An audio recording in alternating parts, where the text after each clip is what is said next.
Morning all.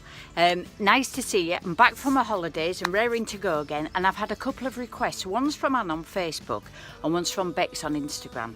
And one's asked me for a high fibre bake and one's asked me for a dairy-free bake. But what is really fantastic about these little sort of cereal bars, great for kids' packed lunch boxes because there's hardly any sugar. I've knocked back loads of the sugar and the sweetness actually comes from the dried apricots. They're really, really good. Let me show you. I've got porridge oats, nuts and seeds, and I'm just browning them slightly in the oven to improve the flavour.